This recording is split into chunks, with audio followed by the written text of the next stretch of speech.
राजस्थान में तकरीबन 7,000 ग्राम पंचायतों और करीब 150 से ज्यादा शहरी निकायों का कार्यकाल पूरा हो चुका है।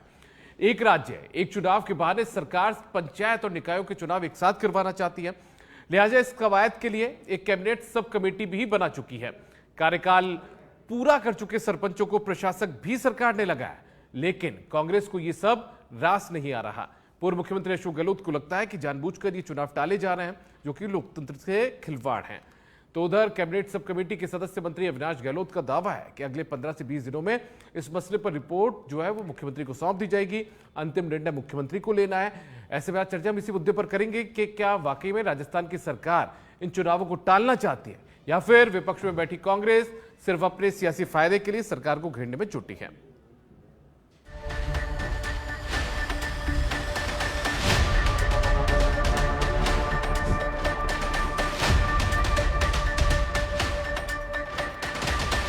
ये पता नहीं क्या कह रहे होंगे बोर्ड से, क्या बात करेंगे तो टाइम बताएगा। चुनाव हो पाएंगे कि नहीं हो पाएंगे, तो चुनाव तो करवाना चाहिए।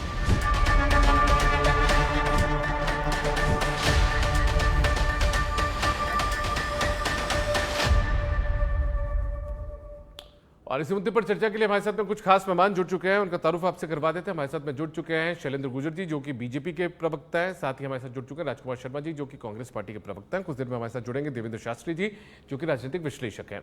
फिलहाल चर्चा की शुरुआत करते हैं। राजकुमार शर्मा जी, आपसे मैं चर्चा की शुरुआत करना चाहूंगा। क्या वन स्टेट वन इलेक्शन के पक्ष में कांग्रेस पार्टी नहीं है? Deepak ji, one state one election हो का रहा है। कांग्रेस पार्टी और कांग्रेस पार्टी के तमाम नेता बार बार यही तो चिंता कर रहे हैं कि 18-19 महीने पुरानी सरकार, लंबी चौड़ी गारंटी देने वाली सरकार, डबल इंजन ट्रिपल इंजन वाली सरकार, 56 इंच के सीने वाली सरकार, नए नए आयाम स्थापित करने वाली सरकार। 2 दिन पहले भी एक रिकॉर्ड बना है हिंदुस्तान का। 2 दिन पहले भी अचानक 8 साढ़े 8 बजे रात को एक रिकॉर्ड बना है जी।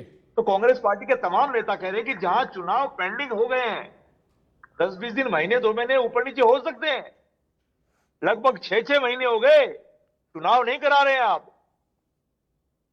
क्या सहूलियत देख रहे हैं? आपने अगर 18-19 महीने में राजस्थान की जनता के लिए काम किया होता तो आप चुनाव कराते रहे, और डर क्यों रहे हैं? अभी तो आपने उपचुनाव में जीत हासिल की है, डरिए मत। कांग्रेस पार्टी के युवा नेता, स्टेट वन इलेक्शन के पक्ष में कांग्रेस पार्टी है कि नहीं है? मैंने क्या कहा, कर रहे हैं। भारतीय जनता पार्टी कथने और करने में कितना अंतर है, मैं यही तो कर रहा हूं दीपक जी, कि कर रहे हैं।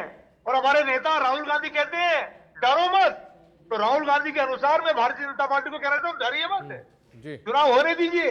10 नगर निगमों के चुनाव होने कराइए, 152 नगर पालिकाओं के चुनाव होने कराइए, 196 नगर निकायों के चुनाव होने कराइए, 34 नगर परिषदों के चुनाव होने वाले कराइए, 7,000 से अधिक सरपंचों को चुनाव होने वाले कराइए। जितने भी चुनाव पेंडिंग है, महीने 20 दिन आगे पीछे कराइए, डरिए मत।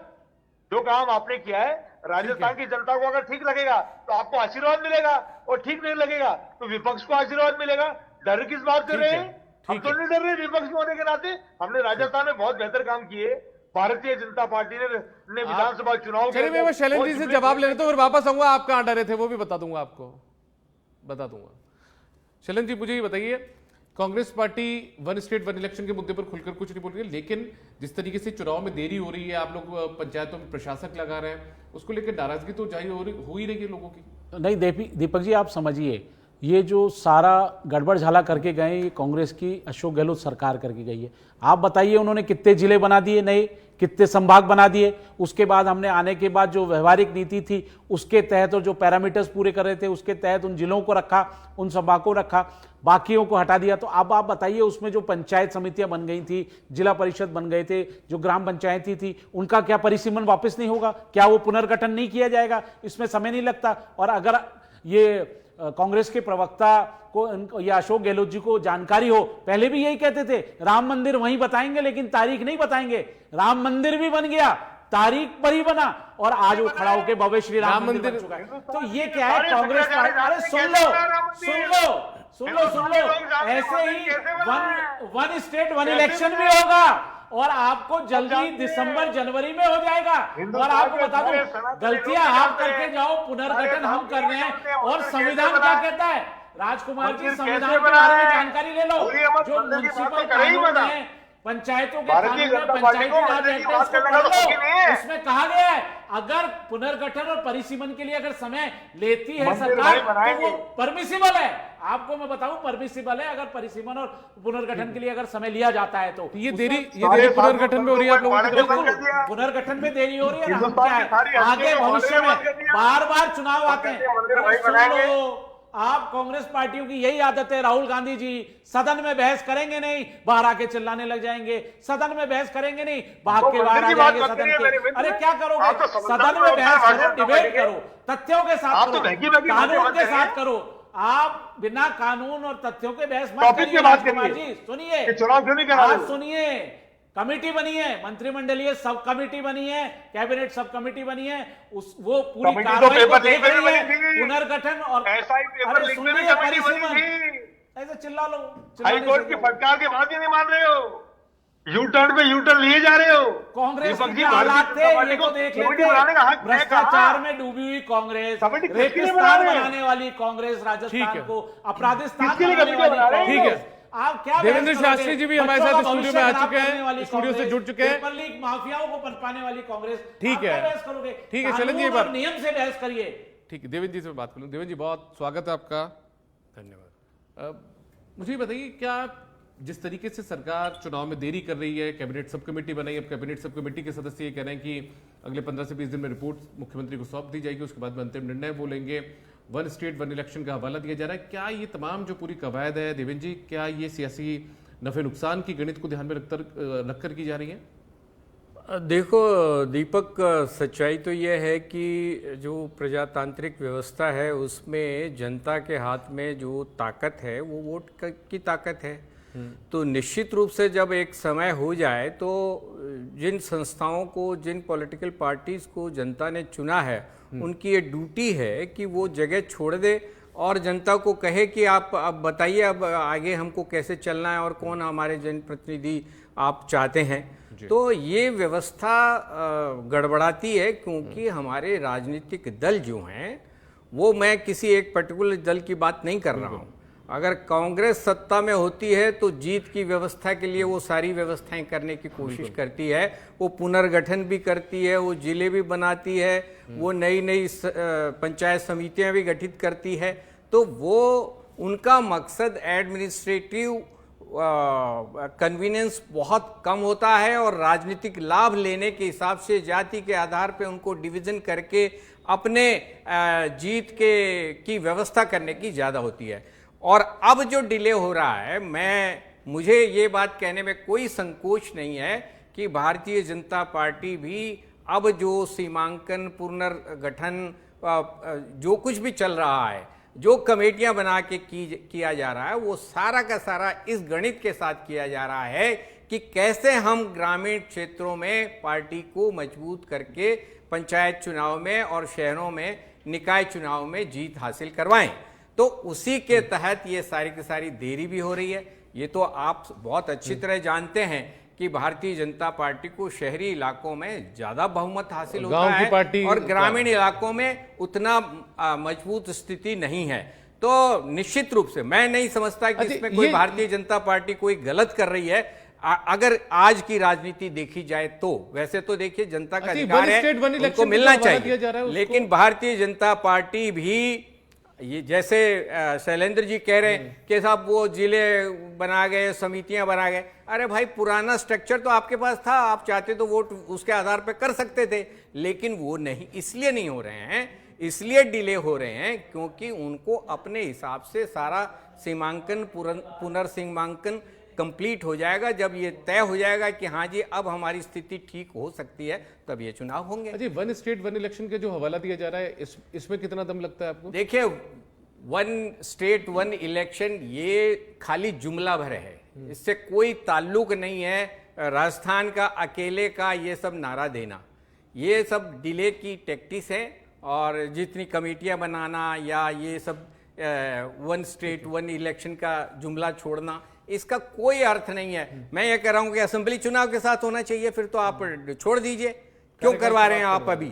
देखिए, जनता का मैंडेट है, आपका मैंडेट नहीं है, माफ करना। पॉलिटिकल पार्टीज का मैंडेट नहीं है, जनता का मैंडेट है, जनता का पावर है। जनता जब चाहेगी उस वक्त अपना नेता बदलेगी। आप नहीं तय कर सकते कि जनता का नेता कब आएगा, जनता तय करेगी कब नेता चुना जाना है। अब कांग्रेस के साथ साथ देवेंद्र जी भी कह रहे हैं कि राजनीतिक जुमला है, यदि करवाना था तो फिर विधानसभा चुनाव के आसपास करवा लेते हैं, उसके साथ करवा लेते हैं इन सब चीजों को। देखिए, बिल्कुल राजनीतिक जुमला नहीं है और ये बहुत हमने दीर्घकालीन प्लानिंग के तहत किया है। आप देखिए, बार बार चुनाव होने से, चाहे पंचायत राज के चुनाव हो, चाहे नगर निकायों के चुनाव हो, तो आप देखिए बार बार आचार संहिता लगती है, बार बार प्रशासनिक अमले को वहाँ पे डिप्लॉय किया जाता है। जो कानूनी, जो रोजमर्रा के जो काम होते हैं, जो जनता के काम होते हैं, उनमें हिंड्रेंस पैदा होती है और बार बार ये सब चीज़ें होती है। तो उसी को बचाने के लिए, प्लस संसाधनों का कितना उपयोग होता है, उसको बचाने के लिए, जो खर्चा होता है उसको बचाने के लिए वन स्टेट वन इलेक्शन का प्रावधान लेकर आया गया है। और आप बताइए उसमें गलत क्या है? आप देखिए, नहीं सुनिए, नहीं, और दूसरा जो 7,000 पंचायतों को आपने बताया कि जिनका कार्यकाल पूरा हो गया, बताइए हमने बिना भेदभाव के उन्हीं सरपंचों को प्रशासक बना दिया। देखिए, कहीं ना कहीं सरपंच किसी पार्टी का नहीं होता, लेकिन कहीं ना कहीं किसी विचारधारा से प्रभावित होता है, लेकिन हमने बिना किसी भेदभाव के उन्हीं को प्रशासक बना दिया। अब बताइए कांग्रेस पार्टी को दर्द क्या है? अशोक गहलोत जी अपना कार्यकाल भूल जाते हैं कि उनके समय में क्या हालात थे, उनके समय में पूरी तरह से पुनर्गठन नहीं हुआ, नगर निगमों को 2 नगर निगम कर दिए गए और उनके हालात क्या हुए आप देखिए, विकास ही नहीं हो पाया, ना डेवलपमेंट हो पाया, ना सड़कों तक की सफाई नहीं हो पाई। तो आज हम जो काम करने जा रहे हैं वो राज हित में करने जा रहे हैं, राष्ट्र हित में करने जा रहे हैं और जनता की भलाई के लिए करने जा रहे हैं, ताकि बार बार चुनावों से बचा जा सके और जनता के हितों के काम और जो उनके बेसिक काम है वो पूरे हो सके। ठीक है, राजकुमार शर्मा जी, आप मुझे बताइए, जब कांग्रेस पार्टी ये सब कवायद करती है तो आप लोग उसे बहुत बेहतर बताते हैं। अब बीजेपी उसी रास्ते पर, आपके रास्ते पर चल रही है, मैं ये कहूँगा, तो आप लोगों को बुरा लग रहा है, आप उसका विरोध कर रहे हैं, या लोकतंत्र को आप बता रहे हैं कि लोकतंत्र के साथ में वो खिलवाड़ है, ये तमाम बातें की जा रही है। आपको भी बहुत याद है, या मैं और याद दिला देता हूँ, 4.25 साल पहले का वाक्य। 2019 में जयपुर में भी कार्यकाल पूरा हो चुका था, जोधपुर में भी हो चुका था, कोटा में भी हो चुका था नगर निगम का। अब आपने 2 नगर निगम के लिए वापस से परिसीमन किया, पुनर्गठन किया, 2 नगर निगम बनाए और इस दौरान प्रशासक आपने भी लगाए और उन्हीं प्रशासकों का विरोध बाद में आपने, जब इन्होंने ग्राम पंचायतों में लगाया तो आप लोगों ने किया। भारतीय जनता पार्टी हमारी कॉपी करेगी क्या? पहले तो आप इनसे पूछ लीजिए कि हमारी कॉपी करेगी क्या, पहली बात। दूसरी बात, हर सरकार आती है, हर सरकार चाहती है कि राजस्थान का, जनता का मैक्सिमम बनाओ। 1 नगर निगम करना है, 2 करना है, टुकड़े करने हैं, ये सब काम एक प्रक्रिया का हिस्सा करिए, मना नहीं है, लेकिन कब तक करोगे? वो कमेटियों की रिपोर्टें कब आएगी आपकी? 15-20 दिन होते क्या है? एक कैबिनेट मिनिस्टर 1 साल का तब तो आपने भी लगाया था राजकुमार जी, 3 शहरों में, राजस्थान के 3 बड़े शहरों में प्रशासक आपने भी लगा दिए थे अधिकारियों को। उस समय जो मेयर बनना मतलब चाहते थे लोग, या जो पार्षद बनना चाहते थे, वो भी विरोध में थे सरकार के फैसलों के। चलिए, कुछ टेक्निकल प्रॉब्लम है, तकनीकी खामी है, वापस जुड़ेंगे हम आपके साथ में। आपकी आवाज बहुत बेहतर तरीके से मेरे पास आ नहीं पा रही है। देवेंद्र जी, इसी रास्ते पर अब से 4.25 साल पहले कांग्रेस पार्टी भी गई थी, जिस बात का जिक्र हम बार बार कर रहे हैं। उस समय कांग्रेस को लगता था कि हम बहुत बेहतर तरीके से काम कर रहे हैं, विकास ज्यादा बेहतर तरीके से हो पाएगा, लेकिन अब बीजेपी के फैसले का विरोध है। नहीं दीपक जी, आपने बिल्कुल दुरुस्त फरमाया कि ये कांग्रेस आज विरोध कर रही है, तो ये रास्ता तो कांग्रेस को, भारतीय जनता पार्टी सरकार को कांग्रेस नहीं दिखाया हुआ है। और जब इस पर प्रजातांत्रिक तौर पे कोई आपत्ति उठाई जाती है कि भाई ये प्रजात का मैंडेट है, आप क्यों नहीं जल्दी समय पे चुनाव कराते, तो निश्चित रूप से भारतीय जनता पार्टी के प्रवक्ता और तमाम लोग जो है कांग्रेस का हवाला देते हैं कि ये ऐसा होता रहा है, ये परंपरा हमारी रही है। पर ये दुर्भाग्यपूर्ण है। मैं ये कहता हूँ कि कांग्रेस ने अगर एक गलती की तो आपको गलती का अधिकार नहीं मिल जाता। जनता ये नहीं कहती कि कांग्रेस ने गलतियां की, आप करिए, आपको माफी है, ये ऐसा नहीं है। माफ करना, भारतीय जनता पार्टी को एक समय पे समयबद्ध तरीके से अपने जनता के अधिकार को जनता के को सौंप करके चुनाव कराने की परंपरा डालनी चाहिए। और ये जनता में एक मैसेज जाना चाहिए कि जब जनता की बारी आती है तो पॉलिटिकल पार्टी जो है जनता के पाले में गेंद छोड़ देती है, वो जहां चाहे वहां गेंद मारे, लेकिन अनफॉर्चुनेटली हमारे यहाँ पर चुनाव जो हैं वो जनता नहीं लड़ रही है, राजनीतिक दल चुनाव लड़ रहे हैं, वो अपने तरीके से चीजों को मूव कर रहे हैं। और सरकारी मशीनरी का दुरुपयोग करते हुए देखिए, ये भी सच्चाई है कि इलेक्शन कमीशन जो हैं उनको इंडिपेंडेंट ढंग से काम करने देना चाहिए, इंडिपेंडेंट ढंग से काम करना चाहिए। पुनर्गठन परिसीमन टाइप की जो चीजें होती है उसमें देवेंद्र जी सरकारी मशीनरी का उपयोग तो किया देखिए, जाता है। स्टेट की सरकार है वो अपने हिसाब से पुनर्गठन और परिसीमन करवा लेगा वार्ड्स का। निश्चित रूप से ये देखिए कि ये हिंदुस्तान में विवाद का विषय रहा है। कांग्रेस ने भी शुरुआती दौर में जो चुनाव कमीशन थे वो जेब में रखे हुए थे। पंडित नेहरू और लाल बहादुर शास्त्री तक मैं नहीं कह सकता, लेकिन उसके बाद में इंदिरा गांधी के आने के बाद चुनाव आयोग जो जेब में ही होते थे, और आज भी जेब में ही चल रहे हैं चुनाव आयोग। बीच में एक टीएन शेषन का दौर आया था जब चुनाव आयोग इंडिपेंडेंट ढंग से काम करने लगे थे और काफी सुधार हुआ था और लग रहा था कि हिंदुस्तान में डेमोक्रेसी जो है उसकी जड़ें काफी गहरी चली जाएंगी। लेकिन दुर्भाग्य की स्थिति है, आज के दिन तो इलेक्शन कमीशन जो है वो मजाक बन के रह गया है। सुप्रीम कोर्ट कुछ कहता है, इलेक्शन कमीशन उसके ऊपर रिएक्ट ही नहीं कर रहा है। और यही स्थिति स्टेट इलेक्शन कमीशनों की भी है। उनका पुनर्गठन, पुनर्सीमांकन ये इलेक्शन कमीशन की मर्जी से नहीं होता, राजनीतिक दल जैसे एडवाइस करते हैं वैसे हो रहा है। ठीक है शैलेंद्र जी, जब कांग्रेस पार्टी तमाम काम करती है, जब उनकी सरकारें होती है, तब उन पर आरोप लगते हैं कि वो सरकारी मशीनरी का दुरुपयोग कर रहे हैं अपनी ज़्यादा से ज़्यादा सीटें जीतने के लिए, चाहे वो निकायों के अंदर हो, चाहे वो पंचायत ज़्यादा बेहतर तरीके से जीतने के लिए तमाम पुनर्गठन की जो कोशिश कवायदे होती है वो खुद की सहूलियत के हिसाब से की जाती है। तो अब ये आरोप जब बीजेपी के दौर में हो रहा है ये काम, तो बीजेपी पर उठना भी लाजमी हो जाता है, लगना लाजमी हो जाता है। नहीं, आप इसको समझिए दीपक जी, ये क्यों हो रहा है? वन स्टेट वन इलेक्शन के लिए हम आगे बढ़ रहे हैं, हम इनके आगे बहुत आगे की सोच से चल रहे हैं। आप बताइए, हम चाहते हैं कि राजस्थान में बार बार चुनाव नहीं हो, आचार संहिता नहीं लगे, जनता के काम नहीं रुके, हिंड्रेंसेस नहीं आए, प्रशासनिक अधिकारी व्यवस्थाओं में नहीं लगे, खर्चे नहीं हो, तो हम तो ये इस उद्देश्य को लेकर चल रहे हैं। और आप बताइए, अभी आपने देखा होगा 1.5 साल में जहां जहां भी पंचायत चुनाव हुए, नगर निकाय के चुनाव हुए, 90% में कांग्रेस हारी है। तो कांग्रेस को अपना गलीबान देख लेना चाहिए। स्टेट वन इलेक्शन की परिभाषा आप बता रहे हैं, ये सिर्फ निकाय और पंचायत के लिए ही है? ये दोनों के चुनाव एक साथ हो जाएंगे तो वन स्टेट वन इलेक्शन का जो आपका फॉर्मूला है वो पूरा हो जाएगा? बिल्कुल, लोकल बॉडीज के लिए, गांव की सरकार और शहर की सरकार, इसके लिए है। और इसीलिए आपने देखा होगा एक बहुत दूरगामी सोच के साथ जा रहे हैं। और ये बार बार जो कह रहे हैं संविधान और नियम के तहत ही हो रहे हैं। ये जो आप जिले बना गए थे, हमने जिलों को खत्म किया, कुछ जिले रह गए,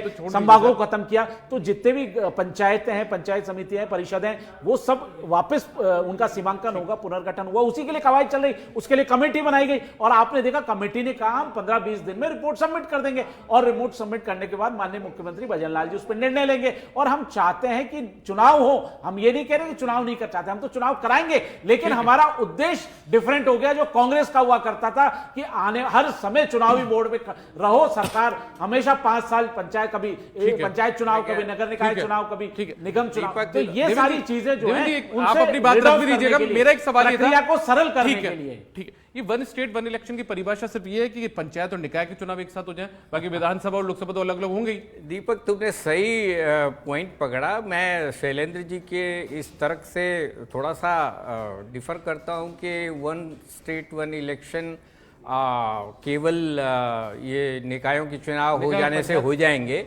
देखिए, वन स्टेट वन इलेक्शन अगर आप अलग से करवा रहे हैं तो वन कंट्री वन इलेक्शन का क्या होगा जी? वो भी आगे कंसेप्ट आएगा। नहीं, वो भी हमारा कंसेप्ट है। सुनिए मेरी बात सुनिए शास्त्री जी, वो भी माननीय प्रधानमंत्री नरेंद्र मोदी जी का कंसेप्ट है कि आगे आने वाले समय में लोकसभा और विधानसभा के चुनाव भी साथ हो। ये आगे की सोच है कि किस तरह से हम देश का विकास चलता रहे, विकास में कोई हिंड्रेंस नहीं हो, जो जन कल्याणकारी नीतियां हैं वो जनता तक जाए। और आपने देखा कितना परिवर्तन आ चुका है 10-11 सालों में। मैं ये कह रहा हूं कि वन कंट्री वन इलेक्शन का मतलब यह है कि स्टेट के इलेक्शन भी सेंटर के साथ ही होंगे।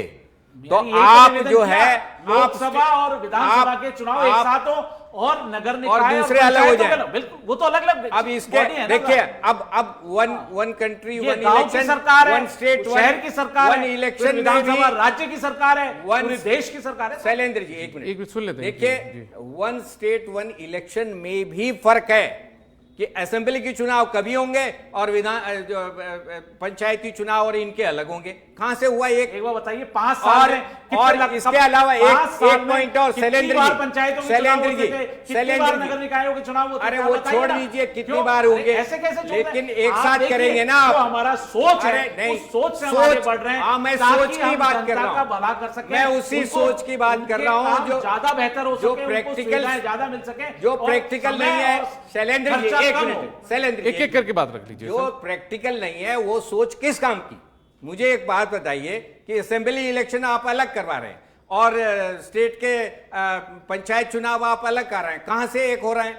दूसरी बात, एक और इंपॉर्टेंट पॉइंट मैं आपको बताना चाह रहा हूं कि छात्र संघ के चुनाव भी हैं, वो भी राज्य सरकार के ऊपर ही निर्भर करते हैं, उनको भी आप इसके साथ जोड़िए। अगर वन स्टेट वन इलेक्शन करवा रहे हैं तो छात्र संघों के चुनाव भी आपके यहाँ ड्यू पड़े हुए हैं और आज काफी होहल्ला मच रहा है। मैं ये कह रहा हूँ शास्त्री जी, अगर ये बात आप 1967 से पहले बताते तो शायद ज्यादा आप बता नहीं पाते। 1967 से पहले तो लोकसभा और विधानसभा के चुनाव एक साथ ही होते थे और पंचायतों के और नगर निगम के चुनाव अलग अलग होते थे। आप किस तरह की व्यवहार, आपको खुद को पता नहीं। कांग्रेस की व्यवस्था पे जाना चाहते हैं आप, आगे की कौन सी सोच लेके आ रहे हैं? देश हित की अगर वो कांग्रेस ने पहले करते थे तो आगे की कौन सी सोच है? उलझ गए जब शैलेंद्र जी, मैं कह रहा हूं पहले लोकसभा और विधानसभा के चुनाव एक साथ होते थे, बाद में नगर निकाय म्युनिसिपल के चुनाव होते थे, तब आपने बात तो आप कांग्रेस के पैटर्न पे जाना चाहते हैं? देश के पैटर्न पे जा रहे हैं। अगर वो अच्छा था कांग्रेस के समय में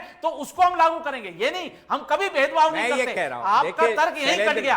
आप जो बात कहना चाहते हो आप वो डिफ्यूज हो गए इस बात को कहने के लिए। चलिए एक बार राजकुमार जी का भी टिप्पणी ले लेते, काफी देर से खामोश मुस्कुराते हुए बैठे हुए हैं वो। राजकुमार जी, खुश हैं आप? कांग्रेस पार्टी यदि कुछ अच्छा कर रही है तो बीजेपी अपना लेगी?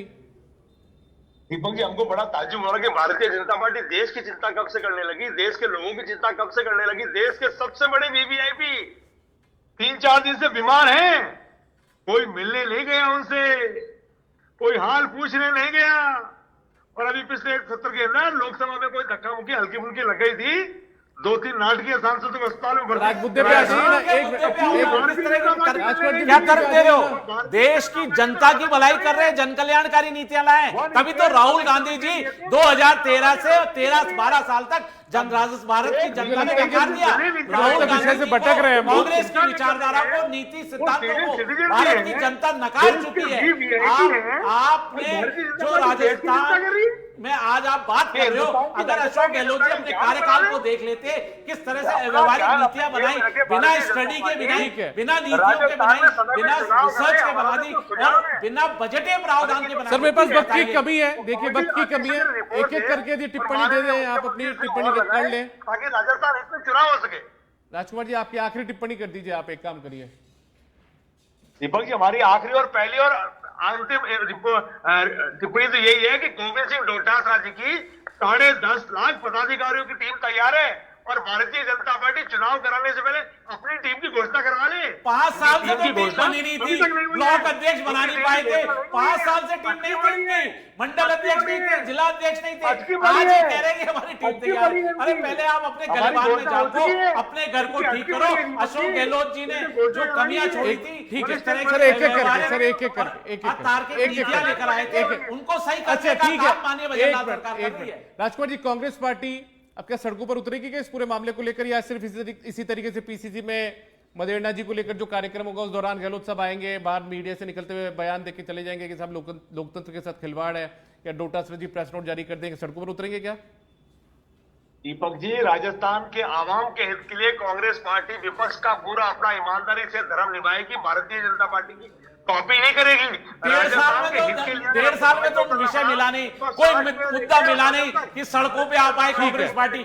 माननीय भजनलाल सरकार राजस्थान के विकास के लिए प्रतिबद्ध है, युवाओं के भविष्य के लिए प्रतिबद्ध है, किसानों के संबल के लिए प्रतिबद्ध है, महिलाओं को सशक्तिकरण और सुरक्षा के लिए प्रतिबद्ध है, वो हम काम कर रहे हैं। कांग्रेस तारीख बता दीजिए, एजेंडा इशू नहीं मिला सड़क पे आने का, ये इनके हालात सर, समय बता दीजिए कब तक चुनाव हो जाएंगे? देखिए, जैसे जो इंतजार कर रहे हैं लोग, देखिए जैसे आज हमारे केंद्रीय माननीय कैबिनेट मंत्री अविनाश गहलोत जी ने कहा है, जो मंत्रिमंडलीय सब कमेटी के सदस्य हैं, उन्होंने कहा हमने लगभग काम पूरा कर लिया है और 15 से 20 दिनों में हम रिपोर्ट सबमिट कर देंगे माननीय मुख्यमंत्री जी को, और दिसंबर में ये one state one election, panchayat चुनाव, निकाय चुनाव कराए जाएंगे। ये वही कमेटी है ना, कमेटी उसी को बोलते हैं।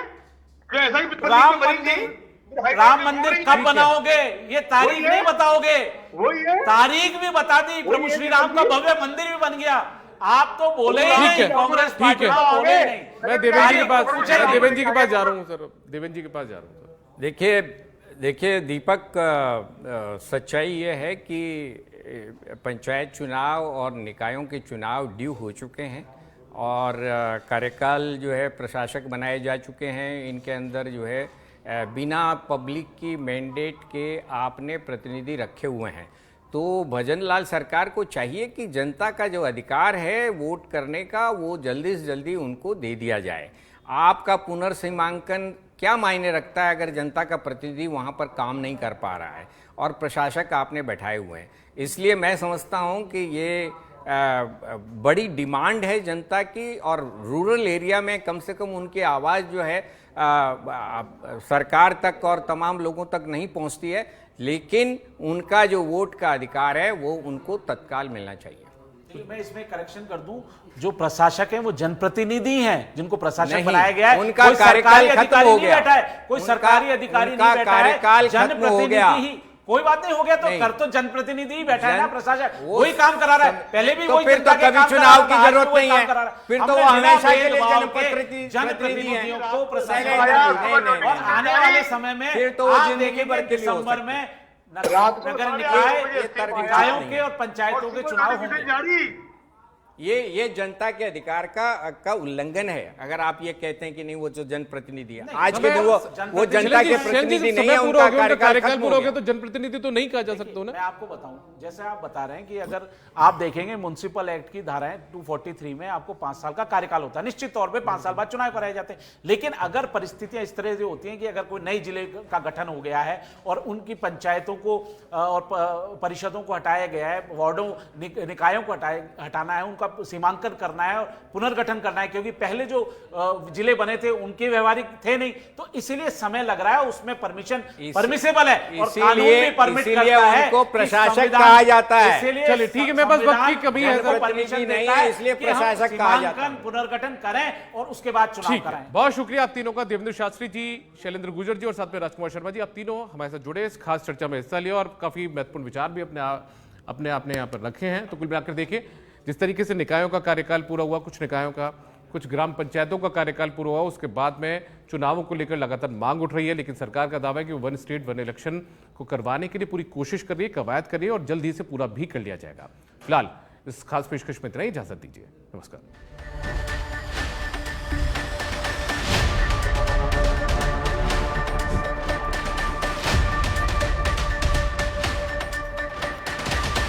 ये पता नहीं क्या कह रहे होंगे बोर्ड से, क्या बात करेंगे तो टाइम बताएगा, चुनाव हो पाएंगे कि नहीं हो पाएंगे। तो चुनाव तो करवाना चाहिए।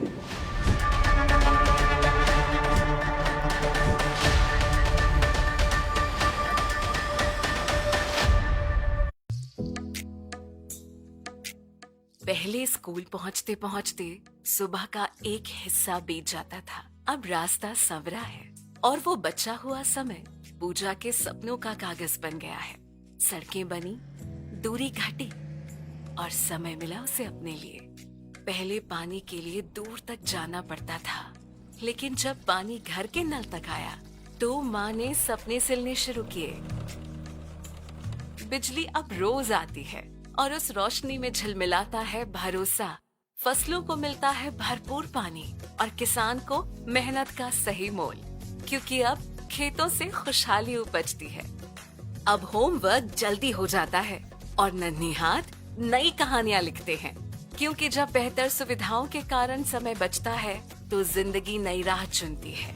भजनलाल सरकार ने राजस्थान के नागरिकों को दिया है अनमोल तोहफा, बेहतर सुविधाएं, समय की बचत और समृद्धि की उड़ान। आपनो अग्रणी राजस्थान। सुनो जी, अपना एक प्लॉट ले लेते हैं। जयपुर में कहाँ है अच्छी लोकेशन पर प्लॉट? है ना, जेडीए लाए हैं शहर की प्राइम लोकेशन पर भूखंडों की ई नीलामी, जिसमें Shaurya Nagar, Aditi Enclave, metro Enclave, Aakriti Enclave, Shri Nathulal Karol Enclave, Khushi Sansar, Sankalp Nagar, Deendayal Nagar, Hanuman Vatika, Gokul Aura, Jagatpura, Westway Heights, SMS hospital underpass, Nilay Kunj, Swarn Vihar, चेतन विहार, आनंद विहार, हरित विहार, Kanhaiya Kunj, Pari Enclave, Sivar City, Narayan City, Krishna City, Govardhan Vihar, Dahmi Kala, Transport Nagar, Vatika Residency, Patrakar Colony, Badram Jaripura, Loha Mandi, माचेड़ा एवं निजी खातेदारी योजनाओं जैसी प्राइम लोकेशन पर विभिन्न साइजों के आवासीय, व्यावसायिक, मिश्रित, वेयर हाउस व दुकान उपयोग के लिए भूखंड ई नीलामी के माध्यम से उपलब्ध है। भुगतान के लिए लगभग 6 माह तक का समय मिलेगा और एक मुश्त भुगतान पर 2% की छूट। ई नीलामी जेडीए द्वारा जुलाई माह में की जा रही है। अधिक जानकारी के लिए कॉल करें 9462569696 पर।